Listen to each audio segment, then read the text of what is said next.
गणपति बप्पा मोरया। आप सभी को गणेश चतुर्थी की हार्दिक शुभकामनाएं। स्वागत है आपका भक्ति ज्ञान चैनल पर, जहां हम आपको सुनाते हैं शास्त्रों से ली हुई पावन कथाएं और जीवन को अलौकिक करने वाला दिव्य ज्ञान। आज के इस शुभ अवसर पर गणेश चतुर्थी पर हम आपको सुनाएंगे भगवान गणेश की अद्भुत कथा और चौथ माता की महिमा कथा, क्योंकि चतुर्थी तिथि पर दोनों की पूजा करने का विशेष विधान है। तो आइए भक्ति भाव से कथा आरंभ करते हैं। गणेश भगवान की कथा।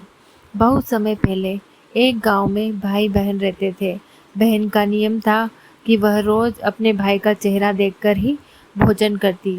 विवाह के बाद भी उसने यह नियम नहीं तोड़ा। हर सुबह काम निपटाकर वह भाई का मुख देखने जाती। रास्ते में उसे पीपल के नीचे गणपति महाराज की मूर्ति मिली। वह रोज वहां रुककर हाथ जोड़कर कहती, हे गणपति महाराज, मेरे जैसा अमर सुहाग और अमर पिहर सबको दीजिए।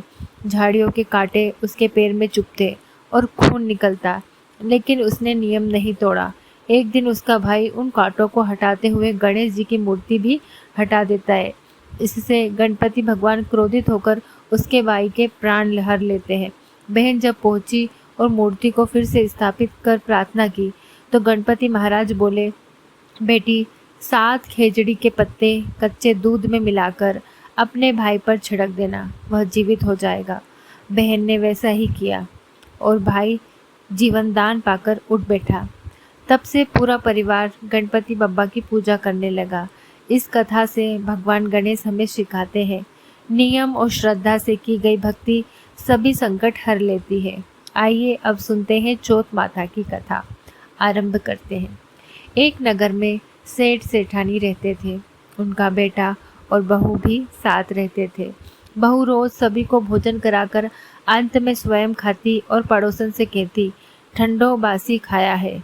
सेठ का बेटा हैरान होकर पूछ बैठा, तुम ऐसा क्यों कहती हो? बहू बोली, जो हम खाते हैं वह पूर्वजों की कमाई है।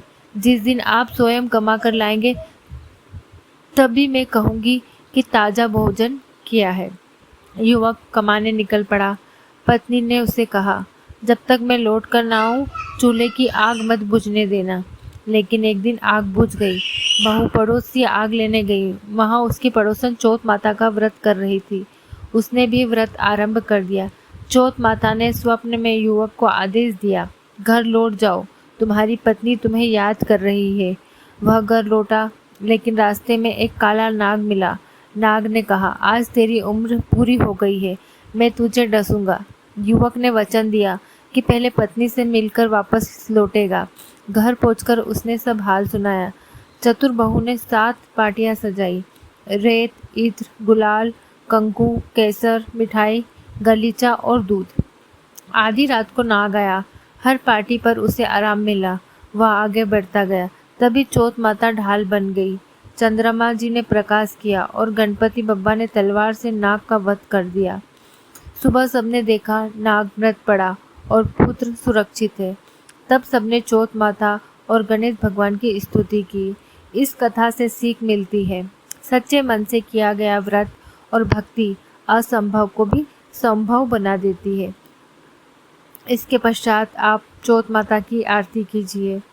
हे गणपति बप्पा और चौथ माता, जैसे आपने भक्तों की रक्षा की, वैसे ही हमारी सभी दर्शकों का जीवन सुख समृद्धि और संकटों से मुक्त कर दीजिएगा।